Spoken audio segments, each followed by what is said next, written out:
with working with the American government and the American Chamber of Commerce, I think we have opened up opportunities in our special economic zones, in our export promotion zones, in our pharmaceutical sector, for us to access not just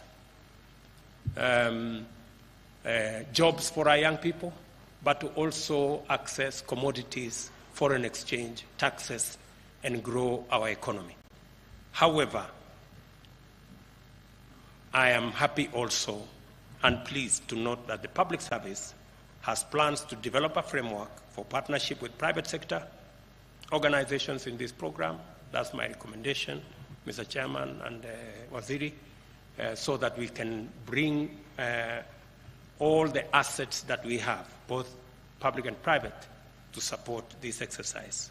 We will also anchor the program in law to ensure its institutionalization and sustainability by amending the Public Service Commission Act, and accordingly, the Attorney General will liaise with the Commission and Parliament to expedite appropriate legislative amendments of the laws to provide for this program going into the future.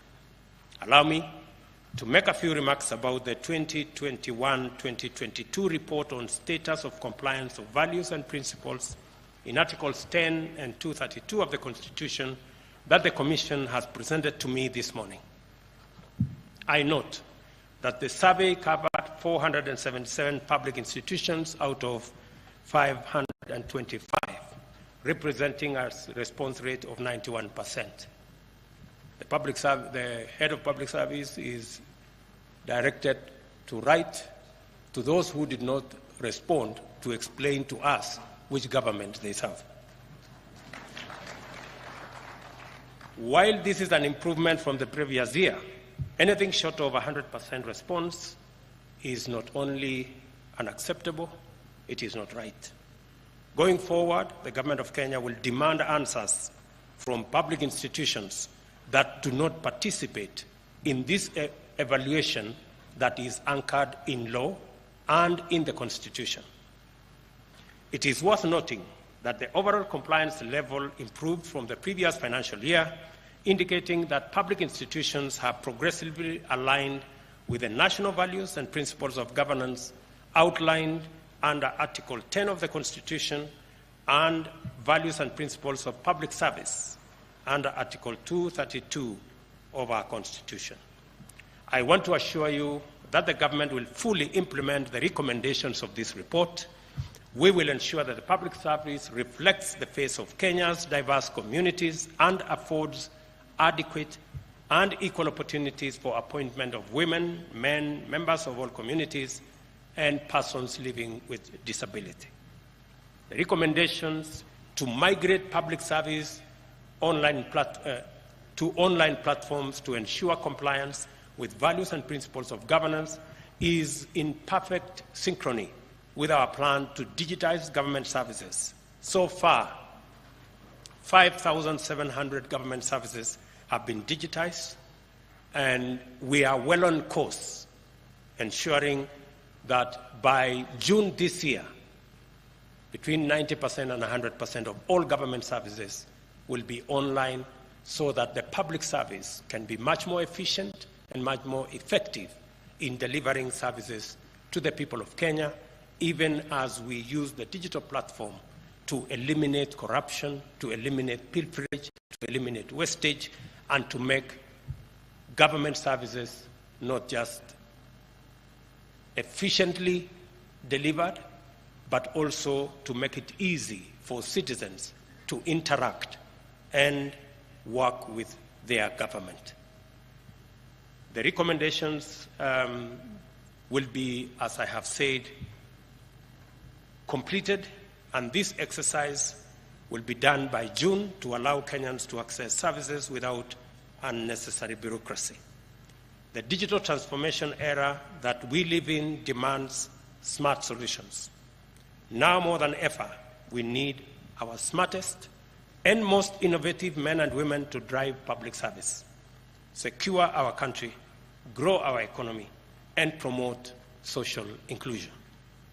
The government will therefore continue to invest in the development of skills to support transformation into a truly digital economy. Finally, let me extend my gratitude to all public servants across the country for the work you do and you continue to serve our nation. The government will progressively improve your terms of service and conditions of work. It is now my pleasure, ladies and gentlemen, after everything I have said, to say that as we progress together, let us not be distracted. We are a robust democracy. We believe in the rule of law, and it is my contention that the Constitution, even as it provided for us to have divergent opinions, and we should. In fact, something would be very wrong with us if we agreed on everything all the time.